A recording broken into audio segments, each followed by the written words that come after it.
लेकिन बाइबल कहती है वो खुदावंद के कामों के लिए लोग उससे जेलसी करते थे, वो जेल में गया।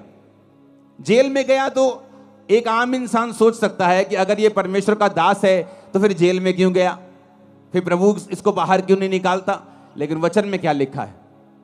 वचन में लिखा है कि जब वो जेल में गया तो वो सारी पत्रियां उसने जेल के अंदर से लिखी। प्रभु को मालूम था पतरस की इतनी पत्रियां क्यों नहीं, क्यों मैं बताता हूं, क्योंकि पतरस बाहर से विकाई में था और हर टाइम बिजी रहता था, कभी वहां कभी वहां कभी वहां मीटिंग है, कभी वो विश्वासियों के पास, कभी उस कलीसिया के पास। उसकी केवल 2 पत्रियां बाइबल में है, पहला पतरस और दूसरा पतरस। अब जब सेवकाई में कोई तो चाहिए जो इस लेवल का हो, जो पतरस के लेवल का हो, जो यूहन्ना के याकूब के लेवल का हो, उसी की पत्रियां काम आएंगी। छोटे लेवल का कोई लिखेगा तो उसकी पत्रियों में वो बात नहीं होगी, वो पवित्र आत्मा की भरपूरी नहीं होगी।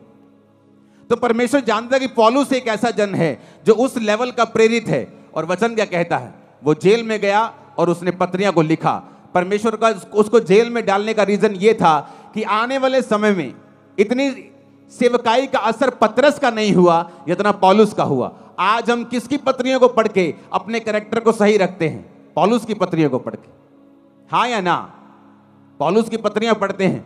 आप तीमुथियुस पढ़ो, जहां उसने लिखा है अपने स्पिरिचुअल सन को, उसने कहा मैं अपने आत्मिक पुत्र तीमुथियुस को लिखता हूं, ये करना है, ये करना है, ये करना है। दूसरा तीमुथियुस कैरेक्टर के बारे में, कुलस्सियों कैरेक्टर के बारे में, थिस्सलुनीकियों कैरेक्टर के बारे में, तीतुस की पत्री, फिलेमोन की पत्री। अगर आप इन पत्रियों को पढ़ेंगे आपको कैरेक्टर नजर आएगा कि पौलुस ने कैरेक्टर के विषय में बहुत सी बातें की हैं। हालेलुया। लेकिन कैसे की? बाइबल कहती है हर एक चीज मिलकर भलाई को पैदा करती है जो प्रभु यीशु से प्यार करते हैं। उसने अपने आप को पवित्र रखा, फास्टिंग में रखा, प्रेयर में रखा और जेल से पत्रियां लिखी जो आज तक हम पढ़ के आशीष पा रहे हैं। अपने हाथों को उठाओ, बोलो हर एक दुख के लिए जो खुदा की मर्जी से आया, मैं खुदा का थैंक्स करता हूं। ऊंची आवाज में बात करो, थैंक्स करो ऊंची आवाज में। और पिता मैं विश्वास करता हूं कि आप कुछ बड़ा करेंगे उन्हीं दुखों के बीच से, यीशु के नाम में। अब हम फास्टिंग क्यों करते हैं? जब शरीर आपका स्वामी है, आज आपको रोजा रखना है 5 बजे तक, लेकिन सुबह आपको इतनी भूख लगी छोले भटूरे देख के कि आपने अपना रोजा खोल लिया, क्योंकि आपका शरीर आपका स्वामी। आप फैसला करके उठे नहीं ये व्यभिचार से मैं दूर रहूंगा, लेकिन आज वो लड़की बड़े सुंदर कपड़े डाल के आई, आप अभी भी उसे देख रहे हैं। क्यों? क्योंकि आपका शरीर आपका स्वामी है। जब आपका शरीर आपका स्वामी है तो आपकी लाइफ में वो काम नहीं हो सकते जो आपको बंधनों से मुक्त करेंगे, फ्री मैन आपको करेंगे, एक लेवल तक आपको लेके जाएंगे। आप कभी उस लेवल तक नहीं आ सकते क्योंकि आपका शरीर आपका स्वामी है। आपको मालूम है कि आपका मोबाइल, आपकी फेसबुक स्क्रॉलिंग आपके टाइम को वेस्ट कर रही है। ये टाइम आपको प्रेयर में देना है। क्यों? क्योंकि आपका शरीर आपका स्वामी है। आप जब फैसला कर लेते ये काम मैं नहीं करूंगा और आप प्रार्थना में चले जाते, उस तरीके से आप अपनी आत्मिक लाइफ को, अपनी आत्मा को अपने जीवन का स्वामी बना देते हैं। और वचन कहता है जो आत्मा से चलेगा वो जिएगा। आमीन। आप जानते नहीं आत्मा में रहना और प्रार्थना और उपवास में रहने से कितने बंधन टूटते हैं और कहां ये चीजें लगती हैं जाके, आपको मालूम भी नहीं। जब प्रार्थना उपवास में मैं पिछले दिनों में था तो प्रेयर कर रहा था तो परमेश्वर दर्शन देने लगा। ऐसे दर्शन नहीं देने लगा कि मैं कुछ मांग रहा हूं प्रभु से कि मुझे ये चाहिए, मुझे ये चाहिए। जस्ट मेरी आदत है खुदावंद की प्रेजेंस में बैठना और बैठे रहना और प्रेयर करना और बेदारी के लिए प्रेयर करना, लोगों के लिए प्रेयर करना। मेरा अपना कोई मसला नहीं है खुदावंद के सामने। मेरे मसले चर्च के होते हैं, आपके होते हैं। आप यहाँ काउंसलिंग के लिए आते हैं, आपके केस मोबाइल पे मेरे पास आते हैं। जब उनसे हल नहीं होता डायरेक्ट मेरे पास आते हैं तो मैं लिख के भेजता हूँ, इसको ये कहना है, ये कहना है, या सिर्फ ले हैंड में खड़ा करो, या इसको रोजे रखवाओ, या मुझसे मिलाओ, इसे ऑफिस भेजो। तो मेरा मसला सिर्फ आपके साथ होता है। आप प्रभु की प्रेजेंस में होते हैं, परमेश्वर आपकी लाइफ को फ्रूटफुल बनाता है, इफेक्टिव बनाता है।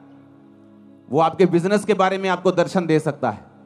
आपका बेटा जो बचा नहीं है, नशे करता है, उसके बारे में आपसे बात कर सकता है।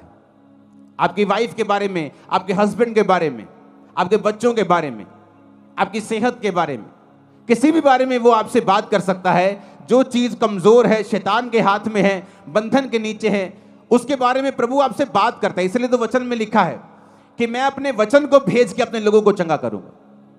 जैसे आप बिजली का बिल भरने, पुराने टाइम में लोग लाइन में लगते थे, पता नहीं आज लगते हैं कि नहीं लगते, ऑनलाइन हो जाता सब कुछ, लेकिन लाइन में लगते। तो आप लाइन में तो लगे हुए हो, छुटकारे की लाइन में, हीलिंग की लाइन में, लेकिन जब तक आप फास्टिंग, उपवास, प्रार्थना, तौबा, शरीर के कामों से मुक्त होकर प्रभु के सामने समर्पित आप नहीं होंगे, तब तक आप लाइन में तो हो पर आपका नंबर नहीं आएगा। लाइन में तो लगे हुए हो, चर्च तो जा रहे हो, पता सब कुछ है, प्रभु की दया भी है, लाइन में लगे ये भी एक फजल है, प्रभु को जानते हो ये भी एक अनुग्रह है, लेकिन रियल छुटकारा, नंबर कब आएगा? जब तुम इन बातों को फॉलो करोगे। ऊंची आवाज में हालेलुया बोलो। और जब हम उपवास करते हैं क्या होता है? उपवास हमारे शरीर के जो बॉसपन है, उसका जो बॉसी शरीर है, जो मालिक बनता है, वो उसके मालिकियत को खत्म कर देता है। जो शरीर का प्रभाव है, पाप का प्रभाव है, गंदगी का प्रभाव है, नेगेटिविटी का प्रभाव है। मुझे आज भी याद है 2004 में जब मैं परमेश्वर में आया था, तो शैतान मेरे पे अटैक करता था बहुत। वचन जानने के बाद भी, प्रार्थना करने के बाद भी, सिर्फ 1 2 3 4 महीने ऐसा हुआ मेरे साथ। तो जब वो अटैक करता था मेरे पे कभी कभी, तो पवित्र आत्मा मुझे पता क्या बोलता था? मुंह से बोल। मैंने फास्टिंग स्टार्ट कर दी। खाना 6 बजे खाया है, शाम को 7 बजे, 10 बजे है रात के अभी, लेकिन मेरे मुंह से निकलता, मैंने मेरी अभी से फास्टिंग स्टार्ट। जब मैं मुंह से निकालता था, प्रार्थना में बैठता था, शैतान के अटैक कम होने लगते थे। सिर्फ मुंह से निकाला, फास्टिंग स्टार्ट है। मैं फास्टिंग से, प्रेयर से, उपवास से शैतान के ऊपर मैंने फतह पाई। जब आप फास्टिंग करते हैं, आपका जो शरीर बॉस है, उसकी जो मालिकियत है, बॉसीपन है, वो खत्म होता है। वो कम शरीर जो है, उसकी जो इच्छाएं हैं, वो आप देखना फास्ट रख के, खासकर जो लोग दिन रात के फास्ट में, दिन के फास्ट में ये इतना प्रभावित नहीं होता। मैं आपको बता रहा हूं, फायदा होगा, उसका फायदा होगा। प्रभु आपकी प्रेयर को सुनेगा, फास्टिंग कबूल होगी, लेकिन दिन रात के जो फास्ट हैं, ये एक अलग लेवल के फास्ट है। तो जब दिन रात के फास्ट हम रखते हैं, तो आपके शरीर के अंदर से जो कब्जा किया हुआ है शैतान ने, जो बंधन है, जो बॉन्डेजेस हैं, पाप के प्रति आपका खिंचाव है, प्रभावित है आप उससे, आप कंट्रोल नहीं कर पा रहे हैं, आप दिन रात के फास्टिंग में चले जाएं। आप देखें आपकी आत्मा कैसे आपका बॉस बनती है। इसलिए वचन में क्या लिखा है? जब तुम शरीर के अनुसार चलोगे तो मरोगे। कौन सी मौत के बारे में बात कर रहा है? वो शारीरिक मौत की बात नहीं कर रहा है इसमें। वो एक ऐसी मौत की बात कर रहा है जो आज सब घरानों में काम करती है। हस्बैंड वाइफ तो हैं, लेकिन मैरिड लाइफ मरी हुई है। नाम से तो ठेकेदार है, पर बिजनेस मरा हुआ है। क्योंकि वचन कहता है जब तुम शरीर के अनुसार चलोगे तो मरोगे, पर अगर कहता आत्मा के अनुसार चलोगे तो जियोगे। हालेलुया। कि नाम से तो पास्टर हैं, पर सेवकाई मरी हुई है। कोई रिजल्ट नहीं, कोई उत्साह नहीं लोगों में, कोई अधीनगी नहीं, कोई लाइफ नहीं, कोई बोना नहीं, कोई प्रेयर नहीं। क्यों? आपको शरीर के ऊपर पास्टर को फतह पानी पड़ेगी, उसको पाप के ऊपर फतह पानी पड़ेगी, फिर वो लोगों को लीड कर सकता है। आप जब फास्टिंग करेंगे, आपके शरीर के अंदर से वो जो पाप का प्रभाव है, जो हैवीपन है, जो अट्रैक्शन है, जो लालसा है, जो तलब है, वो खत्म होती है। आपकी आत्मा आपका बॉस बनती जाती है। और एक दिन में नहीं, या एक साल में, 6 महीने में नहीं होता। ये कॉन्टिन्यू एक प्रोसेस है।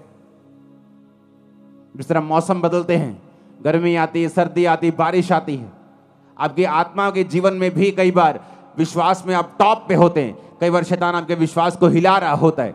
मौसम आते हैं, पर जब आप कंटिन्यू फास्टिंग में और प्रेयर में रहते हैं, आप हर मौसम से निकल जाते हैं और आगे बढ़ते हैं। फिर समय आता है जो वचन में लिखा है कि फिर समय आने पर मैं तुझे फल दूंगा। समय आने पर तू फल लेके आएगा, जिस तरह वचन में लिखा है भजन संहिता 1 में कि समय आने के ऊपर तेरे पत्ते तो हरे रहेंगे क्योंकि तू नदियों के किनारे लगा हुआ है, लेकिन समय आने पर फिर फल भी आएगा, गवाहियां भी आएंगी। आमीन। ऊंचे वाला चाहिए चर्च। अपने पड़ोसी को बोलो, जो कोई अपने आप को इनसे शुद्ध करेगा वो आदर का बर्तन ठहरेगा और स्वामी के काम आएगा और हर एक भले काम के लिए तैयार होगा। आमीन। ऊंची आवाज में आमीन बोलो। Hallelujah, hallelujah. तो फास्टिंग, उपवास, मसीही जिंदगी एक डिसिप्लिन वाली जिंदगी है। अगर आप मसीही हैं और आपकी लाइफ में डिसिप्लिन नहीं है तो एक्चुअल में आप डिसाइपल नहीं, आप चेले नहीं। ये कहीं और होता होगा कि आप जाएं, जो मर्जी करें, जो मर्जी खाएं, जो मर्जी पिएं, लेकिन मसीह में ऐसा नहीं होता। यीशु मसीह ने कहा अगर तू इनसे अपने आप को शुद्ध करेगा तो स्वामी के काम आएगा, आदर का बर्तन ठहरेगा। क्योंकि बड़े घर में आदर के बर्तन भी होते हैं और निरादर के बर्तन भी होते हैं। तू देख अपने आप को परमेश्वर के घर का आदर का बर्तन ठहराना चाहता है या निरादर का बर्तन ठहराना चाहता है। बड़े घरों में आपने सोने के बर्तन देखे होंगे। ये जी बोन चाइना का सेट लेके आए हैं जी 15,000 का।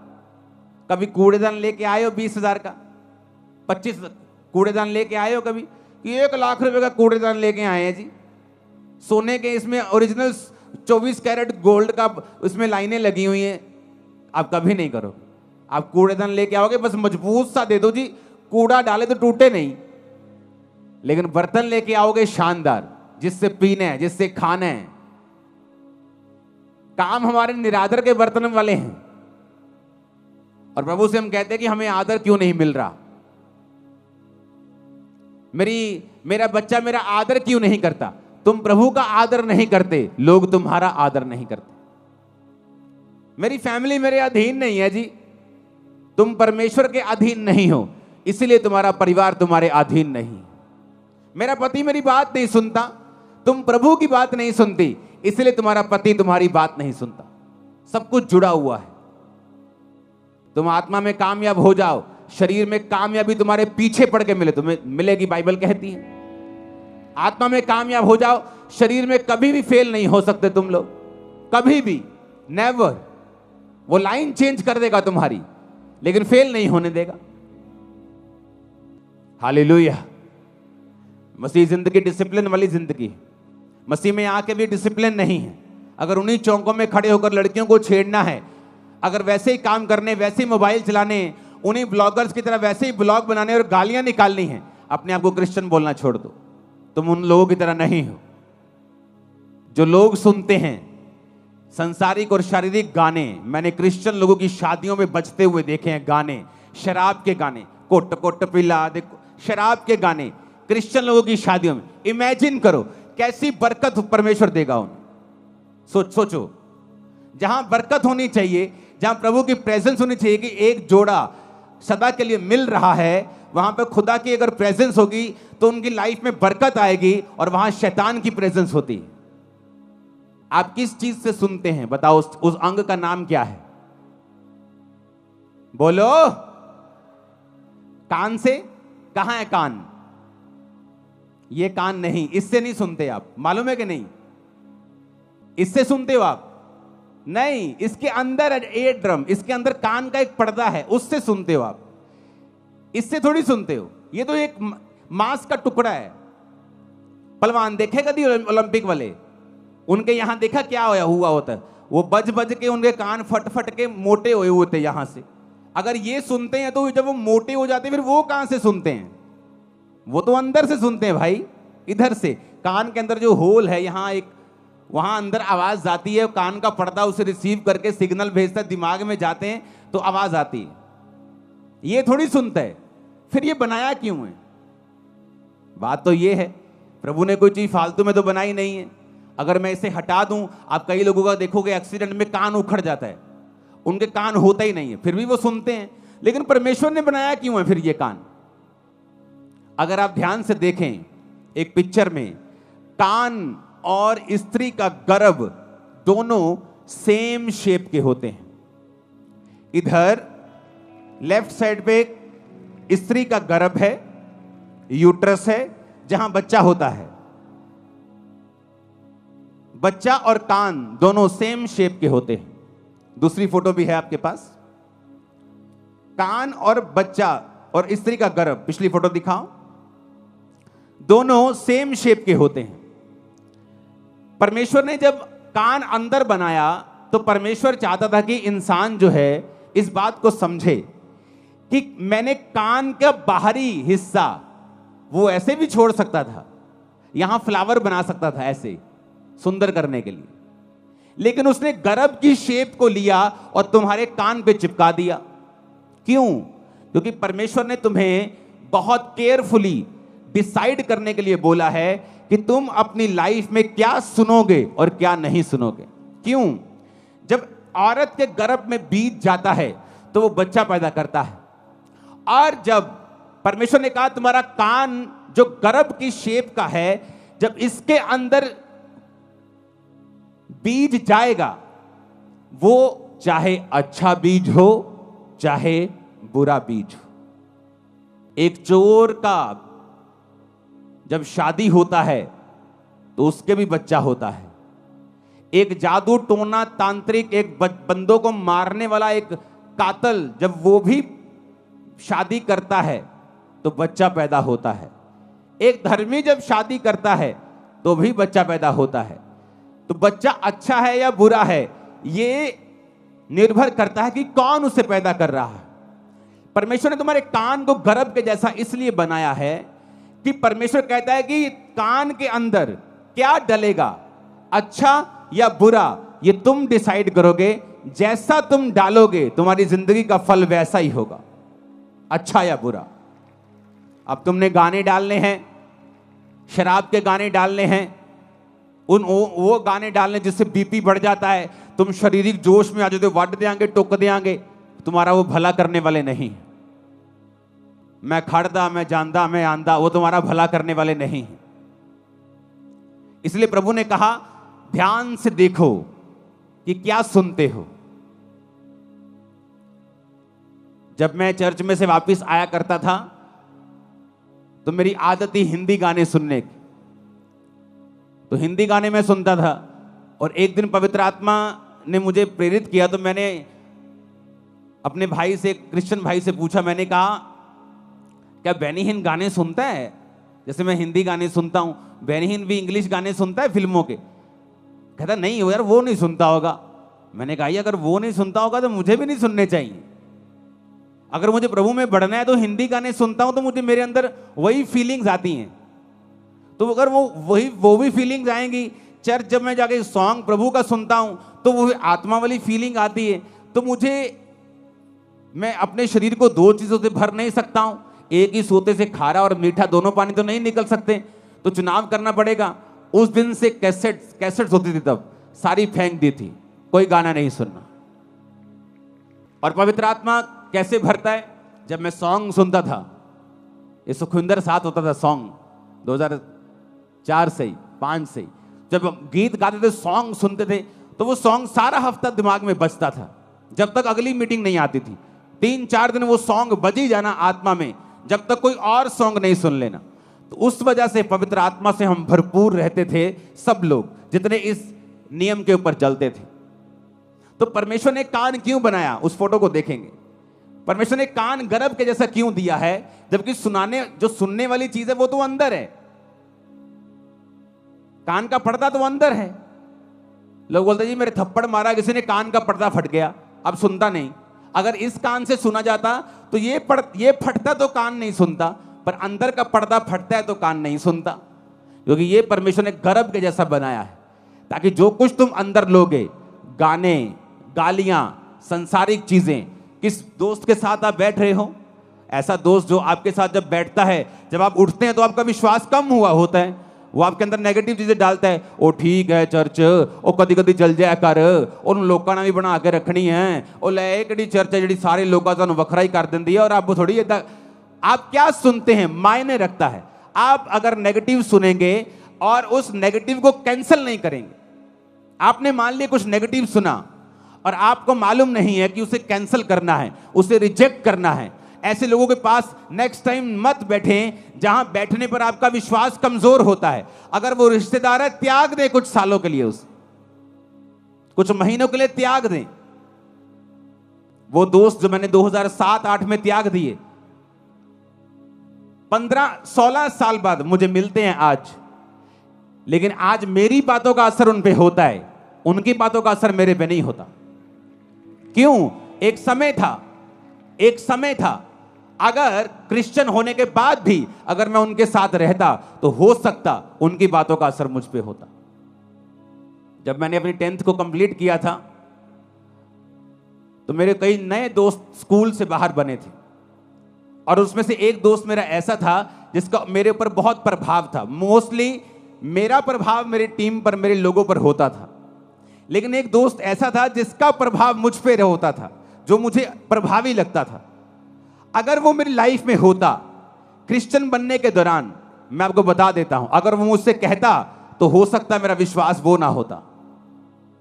क्योंकि मसीह में आने के बाद बहुत सी दिक्कतें मुझे हुई, मेरी फैमिली ने मुझे त्यागा, छोड़ा, लोगों ने मुझे डांटा, रिश्तेदारों ने मेरी डांट लगाई, मुझे मेंटली बहुत सा डिस्टर्बेंस पैदा करने की मेरी लाइफ में कोशिश हुई।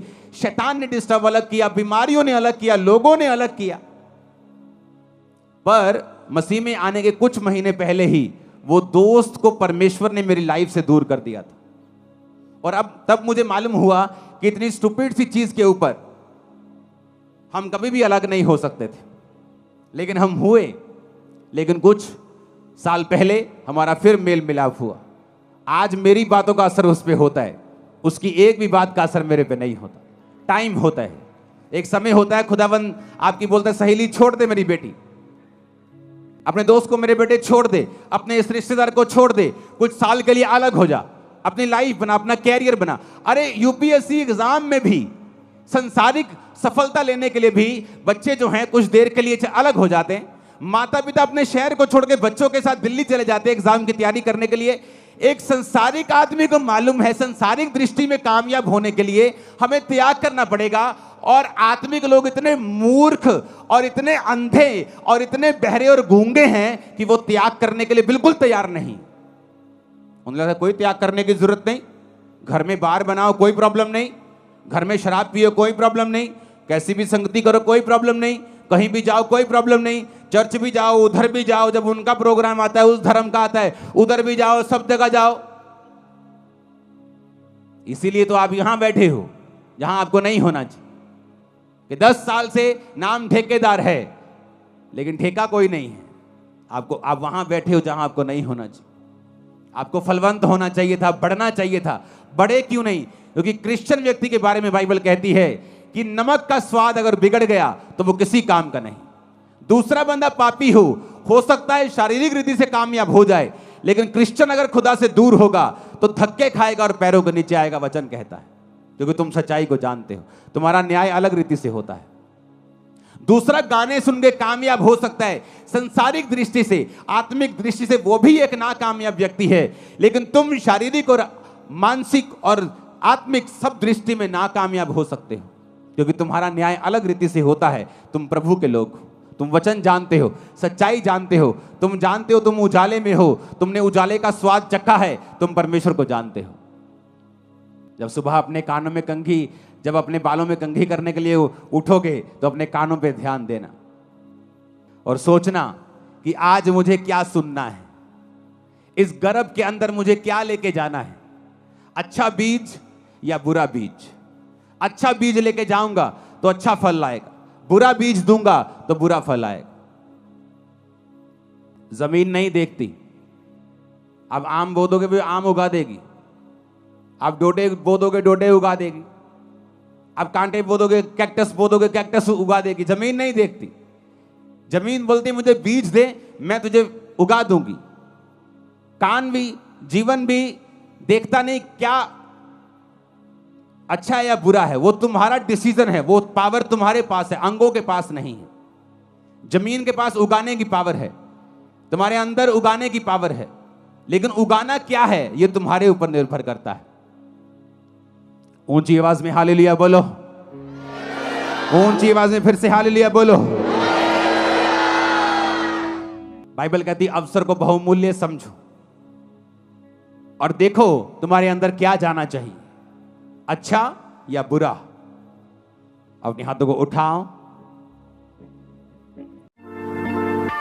परमेश्वर के गहरे वेदों को परमेश्वर के दास के द्वारा जानने के लिए और ऐसी और नई वीडियोस को देखने के लिए हमारे YouTube चैनल को सब्सक्राइब करें और साथ में बेल आइकन को प्रेस करें ताकि ऐसी और नई वीडियोस की नोटिफिकेशन सबसे पहले आप तक पहुंच सके। जुड़े रहें परमेश्वर की हजूरी के साथ। God bless you.